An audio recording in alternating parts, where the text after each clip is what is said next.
Are you digging up the dirt on your dead? Want to find out how? Hear the latest on new family history sources and websites with interesting and fun guests and experts. Find out what other people have been learning about their ancestors. From kings to thieves, inventors to farmers, nothing that's been discovered should surprise us anymore, but it always does. Find out what we mean. Great family history stories and information are on the way now with Extreme Genes, Family History Radio, and extremegenes.com.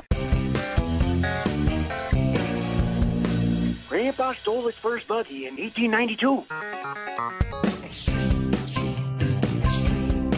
I met your grandma pig slopping in 46. Oh, every Christmas we'd visit my Uncle Fred in prison.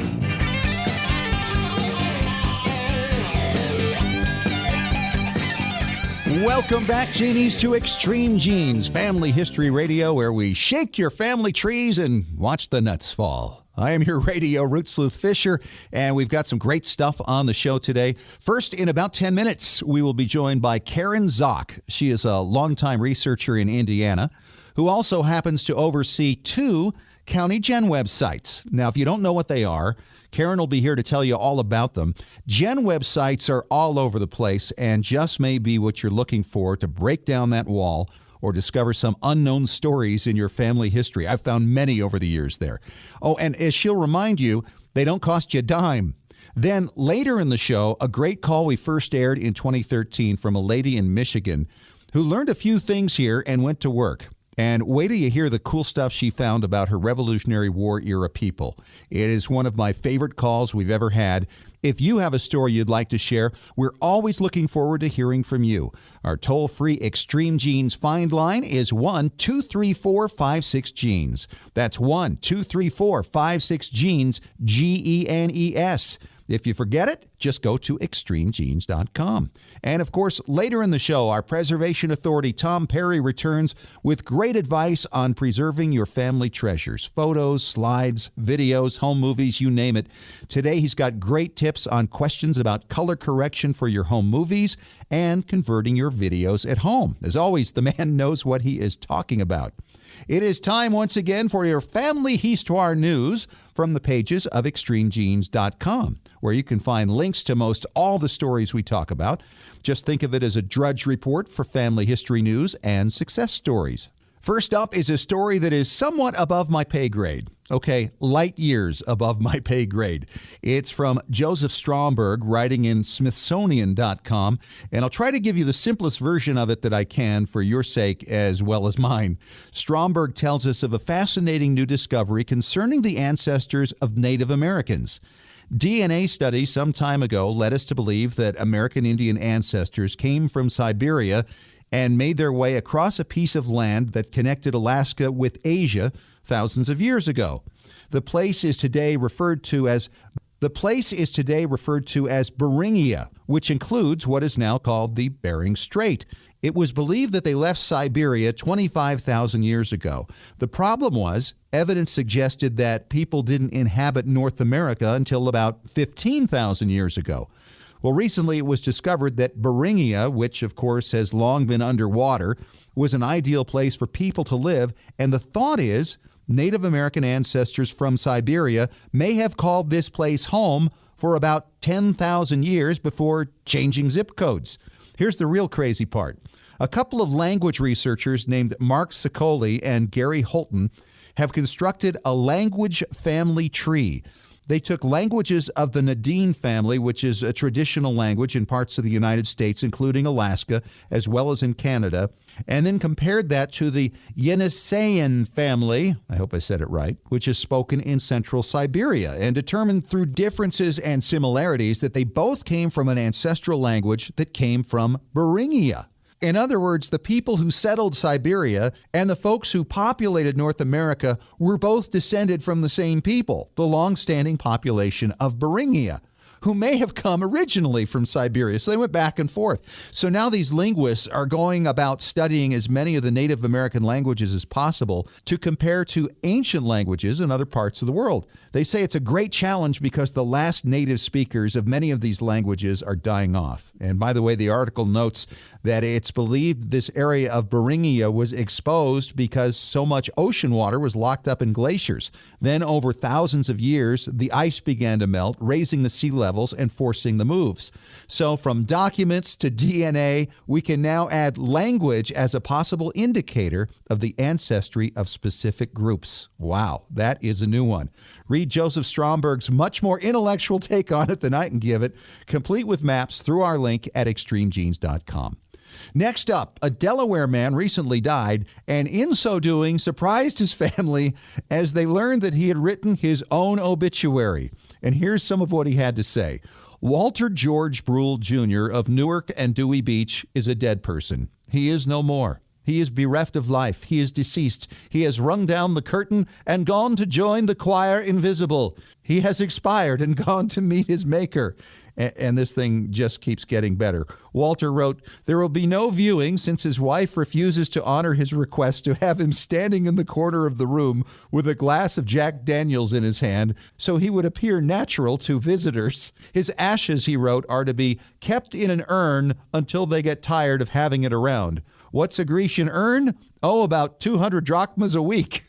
Walt was preceded in death by his tonsils and adenoids in 1935, a spinal disc in 1974, a large piece of his thyroid gland in 1988, and his prostate on March 27, 2000. He is survived by his wife of 57 years, the former Helene Sellers, who will, quote, "now be able to purchase the mink coat, which he had always refused her because he believed only minks should wear mink." Don't you wish everybody could write their own obituary this way? Walter Brule got a lot of attention over this, and what a way to go out. Find the link to the story at extremegenes.com. Next up, they are the most hated baby names in America. Every year, of course, the Social Security people reveal the most common baby names for both boys and girls. Well, as it turns out, many of those names also appear on the list of most reviled baby names. Basically, it's because whatever becomes popular also has a backlash associated with it. Think New York Yankees.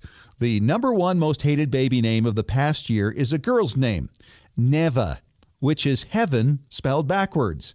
It was a name that wasn't even around in the 1990s, then shot up to number 31, most popular in the middle of the last decade, whatever we call that decade. Following Neva on the girls' list are Destiny, Madison, Mackenzie, McKenna, Addison, Gertrude, Caitlin, Michaela, and Bertha. Bertha. I had no idea that had made such a comeback, even to be the number 10 most hated girl's name. On the boys' list we have, and you can see a pattern in this, Jaden, Braden, Aiden, Caden, Hunter, Hayden, Bentley, Tristan, Michael, and Jackson. Yes, Jaden, Braden, Aiden, Caden, and Hayden are all on the list. It's kind of like the cheerleading squad when I was in high school. Candy, Mandy, Sandy, Randy, and Brandy. And they all wrote their names with a little heart over the I. They weren't very popular either. And that is your family histoire news for this week. And coming up next, she's an Indiana Hoosier who may have been gathering your ancestors' records for her GenWeb sites for years. What is a GenWeb site? Well, if you don't know, and a lot of people don't, Karen Zock of Montgomery County, Indiana will tell you about it coming up in 3 minutes on Extreme Genes, Family History Radio at extremegenes.com.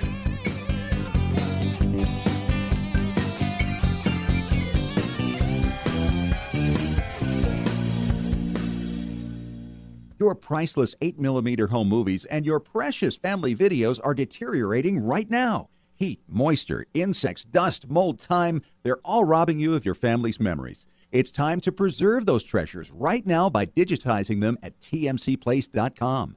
They've been preserving memories for over 40 years. Home movies, videos, audio tapes, vinyl records, photos, slides, and even scrapbooks. Whether your treasures are enduring the humidity of Massachusetts or the heat of Arizona, tmcplace.com can digitize your audio and images without harming the originals and returning them to you with free shipping both ways on most orders.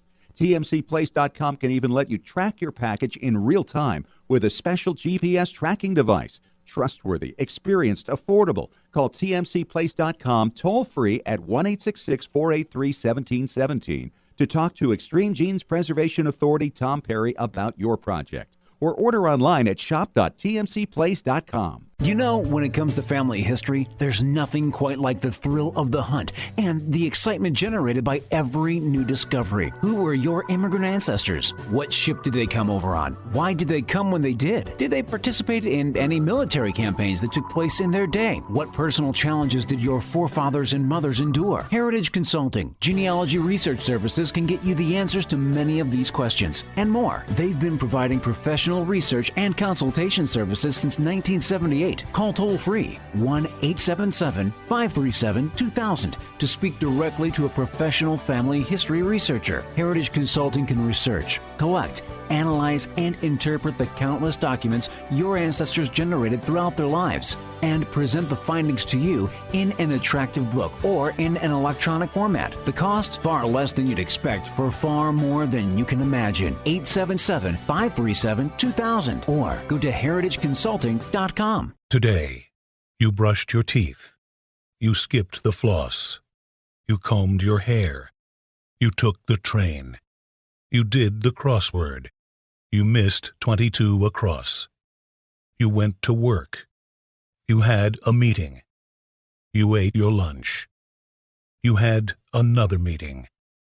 You wondered, how is anyone supposed to get any work done around here with so many meetings? You left the office. You took the train. You ate your dinner.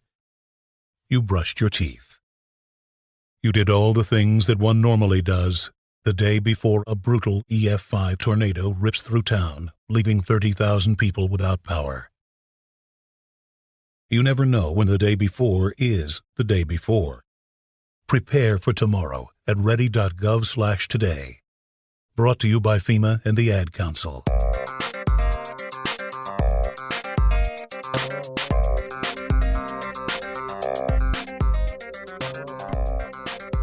And welcome back to Extreme Genes Family History Radio. It is Fisher here, your radio root sleuth. And our guest today is somebody I met back when I don't think I could even grow a mustache.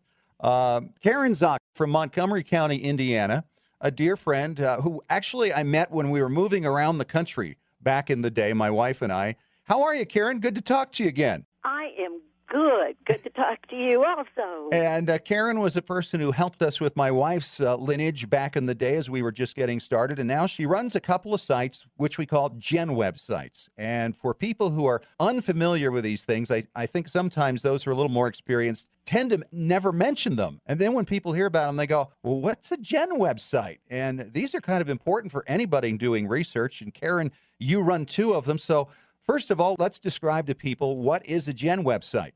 Well, a GenWeb site is a site with genealogy on it, and the best part about it is it's free. Yes, it's free, and it's local for the area that you're looking in. Exactly. Like I live in Montgomery County, so I do the Montgomery County GenWeb page. Exactly. Some of them do live other places, but they at least have family members in that area. Well, that's true, but you handle also the one for Fountain County, Indiana, so you don't have to live there to be the coordinator for that particular GenWeb site. That's true. Now, GenWeb sites are created for every state in the country and every county in every state, plus the United States itself has one. And so there are volunteers at all these different levels. How long have you been doing your GenWeb site, Karen? Well, I've been doing it since the inception of Indiana's GenWeb site. I've stuck with that one. I traded off some other ones, and I've had Fountain County for several years. I started Park and had it for several years, and I co-sponsored the one in Putnam County. So it's kind of the ones around me is the one I'm interested in. Right, and these are areas that your people have come from. Exactly, yes. Yeah. So do you have a staff of volunteers that work with you? How many do you have, and what do they do? Well, I do. I have a big group. I have probably a dozen who help me, and they type obituaries or send in pictures, just anything I kind of needed doing. One of the recent things that some of my volunteers did was I had started trying to find all the towns in our county. I found 100 to begin with. And then my daughter Susie and some friends, Jerry, Bill, and Deli, they decided they wanted to kind of have a little running contest to see how many more they could find. And you're not going to believe this, but we now have 322 towns that have been in our county at one time. Wow. In your county. It's amazing. That is, well, and see, this is all such important stuff because those political subdivisions can make such a difference when you're researching and trying to figure out who lived where, because the town names aren't always the name of the township, so it gets very complicated. When you started doing this several years ago, how long have they been around now? About 10, 15 years? Oh, no, they began in 1996. So a little longer than that, close then. to 20, yeah. Yeah, almost 20 years now. Yeah. And so I guess the question would be, where was it when you started, and where is it now, would you say? My site's just triple-fold, probably more than that. And the thing with GenWeb is each county coordinator does what they can do, I guess I'd say.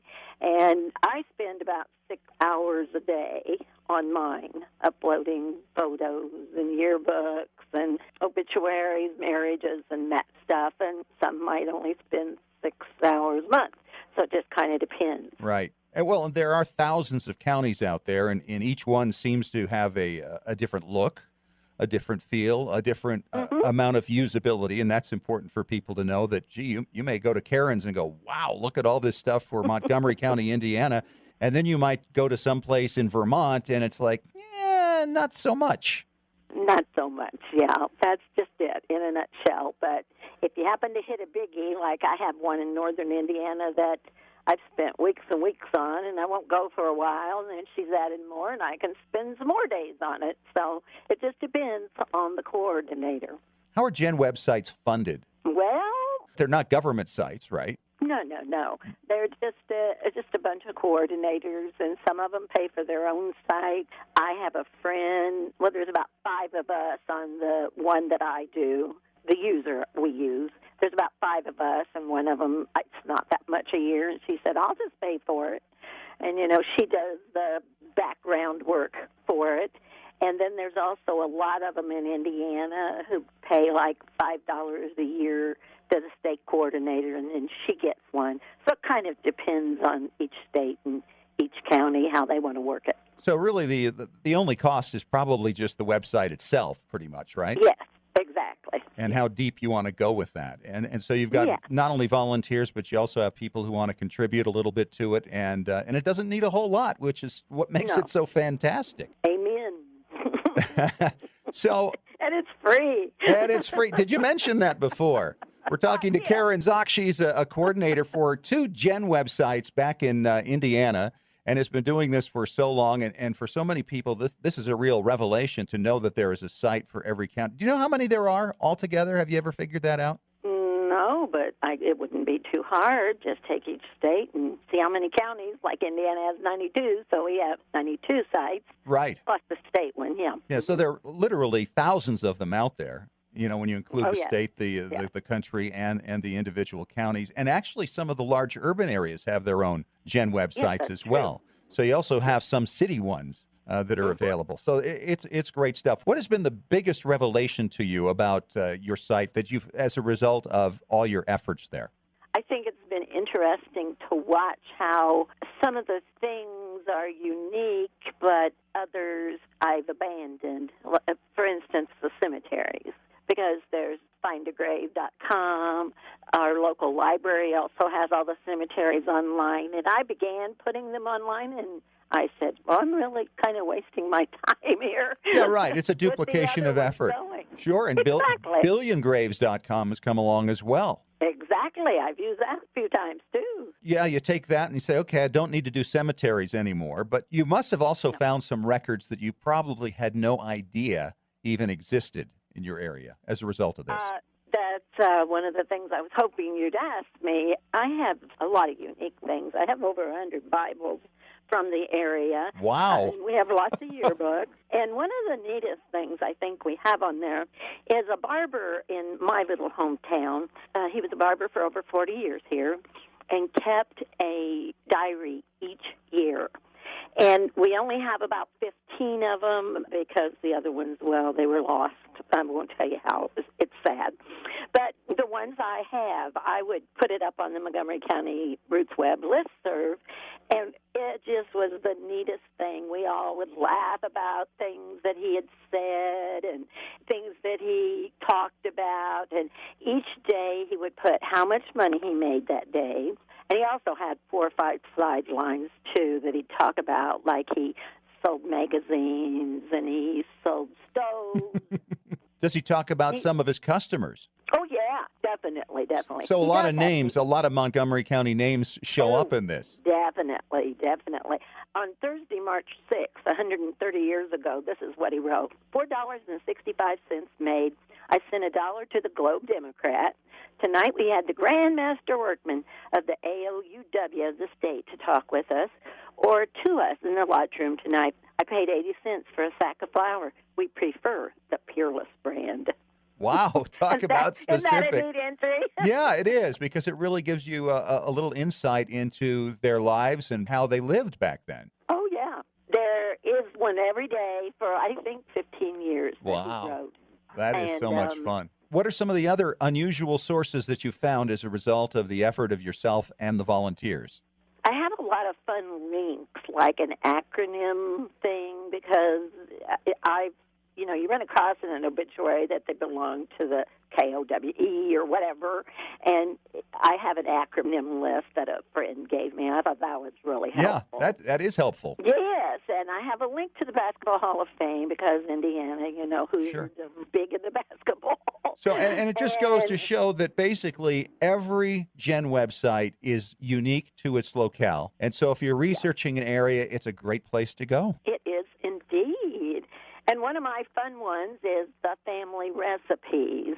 I began it with some recipes from our family, and I'd explain where I got it and how the taste was and all this stuff. And then I've had a lot of people contribute to that, too, with their own family recipes. And I don't think there are very many that have recipes on them, but it's kind of fun.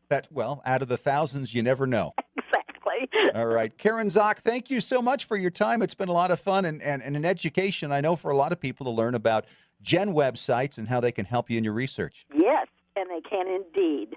And I hope you all get right on there and use them. And by the way, if you want to find a GenWeb site for a particular county, they are easy to find. Just search the name of the county with the name of the state and add the word GenWeb. It'll be the first thing to come up or close to it. And again, they're not all the same, so hopefully you'll get one with some real useful information on it. And good luck. Coming up next, it's one of my favorite classic calls from a listener in Michigan and an exciting Revolutionary War discovery she made in her own lines. Hear Robbie's story in 5 minutes on Extreme Genes, Family History Radio, and ExtremeGenes.com.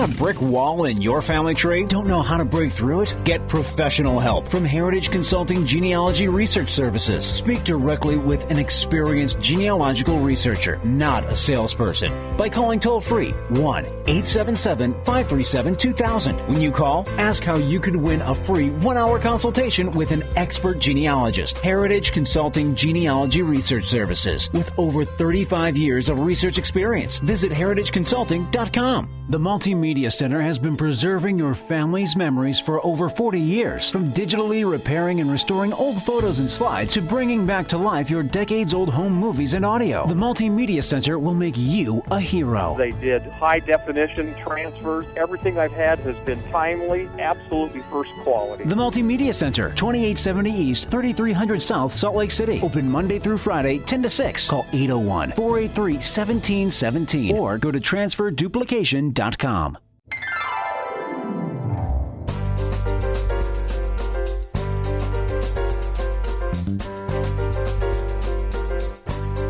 Welcome back to Extreme Genes, Family History Radio, and ExtremeGenes.com. Fisher here, and we're always asking you to call our toll-free Extreme Genes Find Line, 1-234-56-GENES, to share your stories.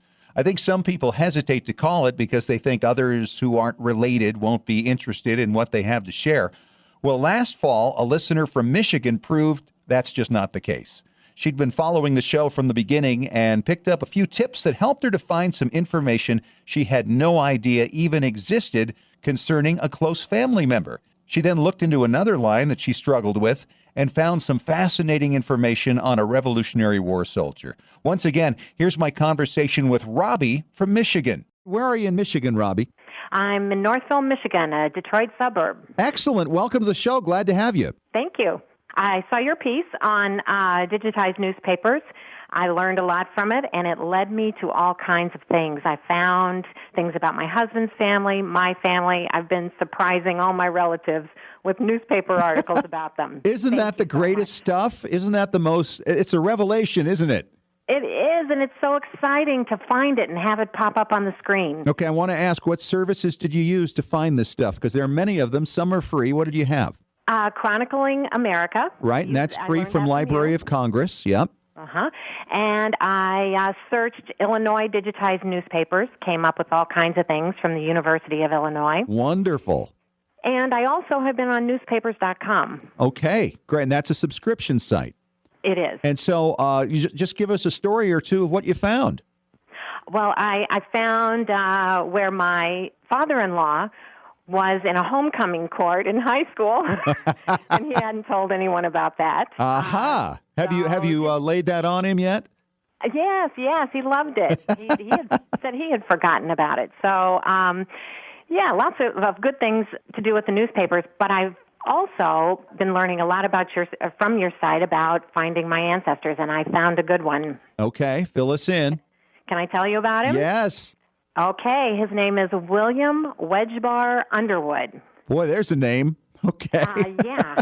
Well, that's just one of his names. He has several aliases. He goes by Wedgebar, Wedge Bear, Wedge Gear, all kinds of things. And we think it's because he didn't read or write. He signed his name with an X. Right. So whenever he told someone his name, they interpreted it. Right. Now, what era are we talking about? When did he live? And where? Revolutionary War. Revolutionary War period. And what state? Well, he was born in Virginia. He lived in North Carolina and in Georgia. Okay. And you found him, and what is his relationship to you? He is my 5 great-grandfather. So he's one of, I want to say... 7 generations back. Yeah, 7 generations back. So it's like one of 64 or something like that. Maybe 128. I don't know. I'll have to figure it out. So, I'll let you do that, Matt. It's a small piece, but nonetheless, this is awesome. So what did you learn about him? Oh, it's just the hunt has been just phenomenal. I always knew I had 4 great-grandfather, Jesse Underwood, who was a Baptist preacher. Okay. And my grandma Maggie used to tell me stories about him. He moved from North Carolina with his wife to the Bald Knob region of southern Illinois, where my folks came from. And every year there are reunions celebrating Jesse Underwood and how wonderful he is. And he had this huge family of 14 children. But nobody ever talked much about where Jesse came from.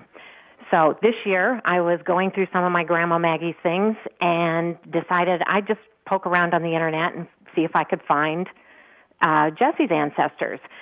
And nobody ever talks about him much because he's hard to find with all these aliases. Right. Someone in our family named Mary Howenstein wrote a book before she died called Patriots, Their Footsteps Erased, because she wanted people to keep looking for this man. Okay. He was a mystery. Yes, the big mystery. So I started looking for him and really wasn't too satisfied with what I found. A lot didn't make sense. The dates didn't add up. Things just weren't quite right. And I was looking through some forums, some genealogy forums, and found a thread from 2005 where someone gave their first and last name in the city they lived in. So I looked them up in white pages and gave them a call, and sure enough, I'm related. We had a great conversation, and she said to me, you need to look for William Wedgebar on the Patriots of Color database. Really? Well, that was astounding to me. That thought had never occurred to me. So we hung up the phone. I went to the Patriots of Color database, and there he was. And he had been a revolutionary soldier, an African-American revolutionary soldier. Yes, he was. And a very important one. He was in a lot of great periods of the war are important. I guess, great isn't what you would call a battle, but he was under the command of Baron Steuben, Right. Colonel Posey, Major Finley. He was also at the siege of Yorktown, where Lord Cornwall surrendered. Yes. So this man witnessed great moments in history. Yes, the time basically the country, the tide of the war turned with that. Unbelievable. And what was his rank? Was he a private or was he a non-commissioned officer? What was his story? He was a private. Okay. And after the war, he received a land grant. We can trace him back to this. He was given 200 acres in Virginia for his war service. Wow. What a great story. And how many years had people been looking for him? Well, Mary Howenstein had been looking for him for over 20 years. She's been, I can't remember how long she's been gone, but I think since the people started being interested in the history of Jesse Underwood in my family, they've been looking for him. I hope there are other people out there that have been looking for him a long time and have some information. So now that we can include African-American families as descendants of Jesse Underwood, we might really find out some details and learn to understand him. What I'd really like to know, Fisher, is where William Wedgebar Underwood came from. I'd like to know something about his parents. His background. Well, and that's always challenging back in that era for anybody to find. Right. Just depends on what the records are for those areas. But in the South, always tough. A lot of courthouses burned during the Civil War, and a lot of records lost. But Robbie, wow, what a breakthrough, what a find, and how interesting. And you got to feel pretty good about yourself because so many people have tried for so long to find this guy. I do. I just wish I'd looked earlier. I guess the timing wasn't right, but I might not have found all these clues had I looked earlier. It often seems like the timing does have to be right for the right person to come along or the right database to suddenly be available. All these things. I think there's a lot of stuff that it took me years and years and years to find that if I just waited till now, it wouldn't have taken any time at all. Although I'm really glad for the time I spent doing those things. But I don't think that rule is any different for now, that things will come along down the line that'll just open doors that we never imagined. They do. And the hunt is exciting, especially when you get something big at the end of it. Yeah, no question. And, I should mention, by the way, you talked about the newspapers earlier. We have listed some of these free sites for digitized newspapers on our website, extremegenes.com, so people can check those out. And, of course, anytime anybody has a suggestion for a free site that should be mentioned, just drop it to me at fisher@extremegenes.com, and we'll get it up there. So, Robbie, thanks so much for calling in on the Find Line and sharing this with us. That's great news, and we share your joy. Thank you, Fisher. So there you go. If you found that interesting, and I know you did, you should know that others will find your stories pretty fascinating, too. So call us and share them at 1-234-56-GENES, toll free. And coming up, our Preservation Authority, Tom Perry, is back from tmcplace.com. Tom's got answers to your questions about digitizing home movies and color correction and dealing with some issues concerning home video conversion. That's next in 3 minutes on Extreme Genes, Family History Radio, and extremegenes.com.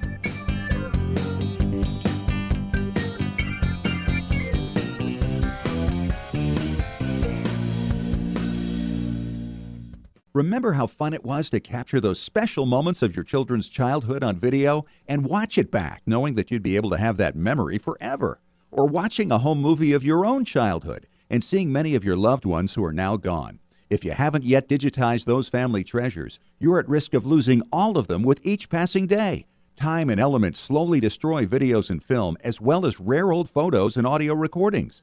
Rescuing your memories is what tmcplace.com has been doing for over 40 years. They can transfer all these discs and hard drives so you and your family can enjoy them digitally for generations to come, and without damaging the originals. They provide free shipping both ways on most orders. They even offer GPS real-time tracking of your package so you can be confident that nothing can ever be lost in transit. Call toll-free 1-866-483-1717 to talk to Extreme Genes Preservation Authority Tom Perry about your special project, or order online at shop.tmcplace.com. How's your family history research going? Are you stuck on a difficult line? Don't know how to start? Let the professionals at Heritage Consulting Genealogy Research Services help. Heritage Consulting has been providing professional research and consultation services since 1978. They can help you find your own personal family history for far less than you would expect by researching, collecting, analyzing, and interpreting the numerous historical documents your ancestors left in their lifetimes. They'll then provide you with a professionally written report in book or electronic form that you and your family can enjoy for literally generations. Knowledge of your ancestors forges stronger ties within your family and helps children better appreciate who they are within the context of your family history. Call Heritage Consulting Genealogy Research Services right now. The call is free. Dial 1-877-537-2000. That's 1-877-537-2000. You'll speak directly to an expert genealogist. Find out more at heritageconsulting.com. In the last decade, more than 400,000 people died on America's roadways. That's one person every 13 minutes. Roadway deaths strike the young or old at any time of the year, at any hour of the day or night. And it doesn't matter whether you drive a car on a highway, ride a motorcycle or bicycle on a country road, or simply take a walk near traffic. Everyone is at risk. Since 1969, members of the American Traffic Safety Services Association have worked diligently to make our nation's roadways safer by providing the majority of roadway safety features, including bright signs and pavement markings, guardrails, and crash cushions. These are just some of the roadway devices that save thousands of lives each day. Since most of our roadways were built in the 1950s, there's so much more work that needs to be done to reach the ultimate goal of zero deaths. Safer roads save lives. To learn how you can get involved, visit atssa.com. A public service message from the American Traffic Safety Services Association.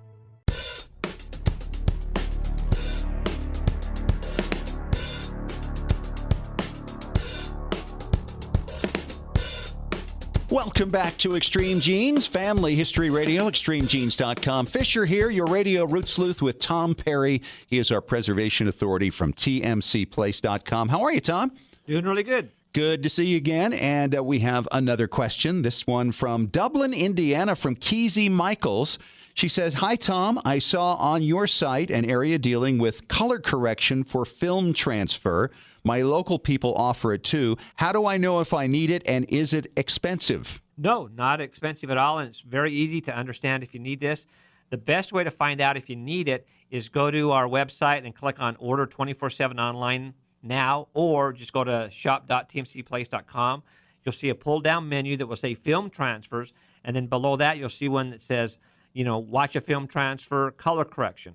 If you click on the color correction, it will actually show you a YouTube video with a split screen showing color correction and the before and after shot. Generally what happens to old film, especially if it wasn't developed properly, is it turns either red or blue. And if it turns red, basically the blue dye has gone out of it. If it turns blue, the red dye has gone out of it. What happened to cause that? A lot of times in the old days, people tried to save money when they had their film transfers done, and they didn't send it to Kodak because they could save a little bit of money by going to Mom and Pa down the street. And Mom and Pa down the street were told by Kodak, after you do so many feet of film, throw your chemicals away and start over again. But they would keep going, and they say, this film still looks good. There's nothing wrong. I don't have to do what Kodak says. They're trying to get more money from me. However, little did they know, 20 years down the road, that film would lose the color because it hadn't been fixed right. And so it usually turns red. Wow. And you're able to restore this? Oh, absolutely. In fact, I've even bought, or my father, I was too young, when we went to Disneyland, bought some film at the store that had a Disney canned show on it. And we got some of those that have even turned red, and they were professionally done. So what we do is when we do the color correction, we go in and add the blue dye back into it. So then the greens are green, the grasses look like real grass, the skies are blue.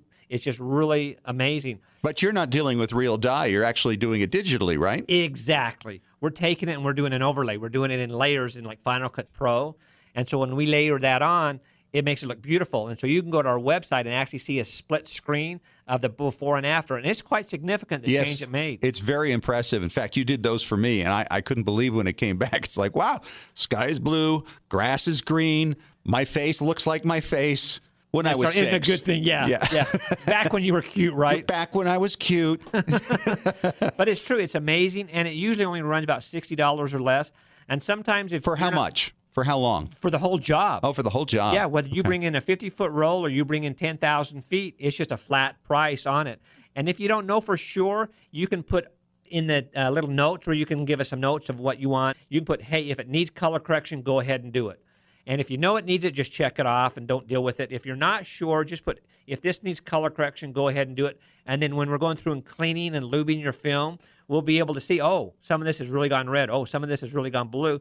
So then we'll go ahead and do the color correction if you ask to. If you don't check it and you don't ask us to check for you, then we won't do it. But it's only about $50-$60, so it's really a good deal. Well, actually, what's the point of getting your films digitized if they're all going to be blue and red? You got to do it. Exactly, and I shake my head every day because there's some people that just, they don't see the value of it. And like as I've talked on the episodes before, you go and spend $500 on a big LED, big screen, give it to your kids or something, they'll love it. 5 years later, they'll have no idea what you gave them for that Christmas season. You give them the film transfers and videotape saved to DVD, they'll have it for your grandkids, your great-grandkids. And one thing that we offer now also is we can actually put this film as a digital file on a hard drive, so you can go back and narrate it and say, hey, this is, Grandma, this is Aunt Yoon. She was a friend of ours. She used to come by all the time. She wasn't really our aunt. This is who she is. And when we're all gone and buried, our great-great-grandchildren will be able to hear our voice describing who these other people are in the scene instead of just some people in the scene that they have no clue who they are. All right, great stuff. And coming up next, we have another question, this one dealing with somebody who's doing their own video conversion at home. You're going to want to hear what Tom has to say next on Extreme Genes, Family History Radio, extremegenes.com.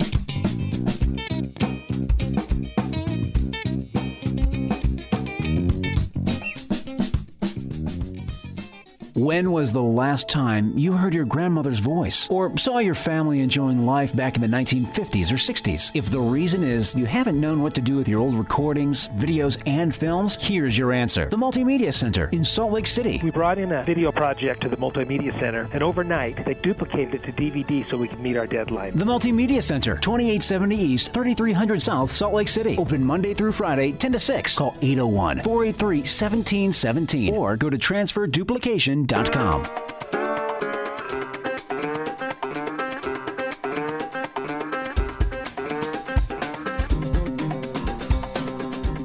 we are back. Extreme Genes, Family History Radio, extremegenes.com with Tom Perry, our preservation authority from tmcplace.com. Got another question here, Tom, from Steve Andrus in Lincoln, Nebraska. He said, Tom, doing a video conversion at home, is it okay to take two 2-hour tapes and put them on a 4-hour DVD, or should they be separate? I didn't even know there were 4-hour DVDs.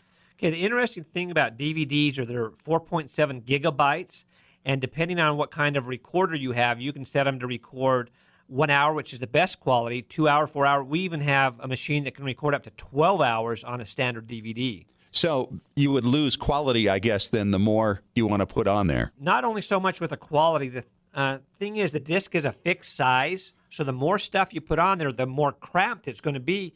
So if you scratch your disc or get a little pit in it, even though 9 out of 10 times we can resurface a disc, make them like new, there's so much stuff in there, there's so much more option for problems. So if you have two 2-hour VHS tapes or Video 8 or whatever you're transferring to your DVD, keep them that way. Don't put two 2 hours together onto 4 hour. Leave them as two. If you have one that's already 4 hours, your quality is diminished so much anyway. If you want to go ahead and do it on a 4-hour disc versus two 2 hours, you can. If it's something that's really, really priceless, I would always go the best quality possible. Go on the 1 hour, the 2 hour, even if you have to split your tape into multiple tapes. Your quality's already gone down, so it's not going to make a big difference. But if something's really, really important, do that. And also make sure you use good discs. I would either go online, you can buy them from us, or you can go on any website that sells Tayo-Yuden discs. Those are the best discs out there, in my opinion. I have never, ever had one come back. Spell those. Tayo-Yuden, I believe. But it's Tayo-Yuden. If you forget, go to my website. There's a page with downloads, and it has our pricing on duplicating, and it'll actually have the name of the disc that we use, which is Tayo-Yuden. So you can buy them online. Most places, the big box stores don't sell them because Tayo-Yuden that won't sell them to places like that. It's a professional disc, so you have to buy them online. A lot of places sell them online. We sell them online also in our different stores. But make sure you use a good Tayo-Yuden disc. You're talking about pennies difference, like maybe 50 cents for a disc versus 30 cents for a good quality disc. So you want to get a good quality disc. We have lifetime warranties we put on our Tayo-Yudens. And in all these years, I have never had a Taoyuan come back. I've had problems with TDK, Imation. They make good quality stuff. However, I have never had a problem with the Taoyuan disc, so that's what I would use. That's quite an endorsement, Tom. You said something about repairing a disc. How do you repair a disc? Okay, the first thing you do is don't use toothpaste. Just because it says so on the internet does not mean it's true. Right. You want to be really, really careful. I really suggest you go to some place that does it professionally. A lot of places like GameStops will actually either do it for you or they will know somebody that does it that they can send you to. Sometimes even the local libraries will have a disc resurfacing machine, and sometimes they'll let the public drop off their disc and use it. There will be a charge. It's usually not that expensive. But what it actually does, it's like a piece of fine furniture. It actually sands it down and then rebuffs it, so it takes out the grooves. I've had some stuff come in that had pretty deep marks in them, like a navigational disc, which are like $350, and we were able to resurface it. So if you have discs, if you can't find some place, just come into our store or go to shop.tmcplace.com and box them up, ship them to us, and we'll resurface them and send them back to you just like new. Thanks, Tom. Good to see you again. Good to see you, too. And that wraps up our show for this week. Thanks to Karen Zock, coordinator for the Montgomery County and Fountain County, Indiana GenWeb sites, for explaining GenWebs and what you can find on them. Thanks also to Robbie from Michigan. Stories like hers are what keeps us going when the searching gets tough. Be sure to subscribe to us on iTunes and be sure to sign up for our Extreme Genes newsletter on our website, extremegenes.com. That's how we'll let you know when our new Extreme Genes free app will be ready, hopefully in the next 3 weeks or so. Next week, are you descended from royalty, and why does it matter? We'll be talking to nationally renowned researcher Gary Boyd Roberts about gateway ancestors, those ancestors with proven lines back to royalty. Talk to you then, and remember, as far as everyone knows, we're a nice, normal family.